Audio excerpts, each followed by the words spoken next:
பாஜக அரசு கொண்டு வந்த அத்தனை மசோதாக்களையும் ஏற்றுக்கொண்டு அவைகள் வெற்றி பெறுவதற்கு வாக்களித்த இயக்கம்தான் அதிமுக என தூத்துக்குடி எம்பி கனிமொழி விமர்சித்துள்ளார். தூத்துக்குடி விமான நிலையத்தில் செய்தியாளர்களை சந்தித்த அவர், நீட் தேர்வை எதிர்த்து திமுக நீதிமன்றத்தில் வழக்காடி வருவதாகவும், மத்தியில் ஆட்சி மாற்றம் வரும் பொழுது தமிழகத்தில் நிச்சயம் நீட் தேர்வு ரத்து செய்யப்படும் என கூறினார். இல்லைங்க, நீட் தேர்வுக்கு ஆட்சி மாற்றம் வரும் என்ற ஒரு எதிர்பார்ப்பு இருந்தது. ஆனால் இன்று கூட கோர்ட்ல திராவிட முன்னேற்ற கழகம் நீட் தேர்வை எதிர்த்து வழக்காடி கொண்டுதான் இருக்கக்கூடிய சூழலை நாம் அறிவோம்.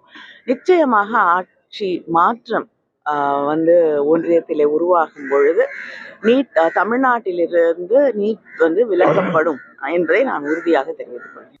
தங்களை யார் வேண்டுமானாலும் கேள்வி கேட்கலாம். ஆனால் 10 ஆண்டுகள் மத்தியில் கூட்டணி ஆட்சியில் இருந்து எதையுமே செய்யாத முதலமைச்சராக இருந்த எடப்பாடி பழனிசாமி கேள்வி கேட்பது வருத்தமாக உள்ளது என்றார். எங்களை யார் வேணாலும் கேள்வி கேட்கலாம்.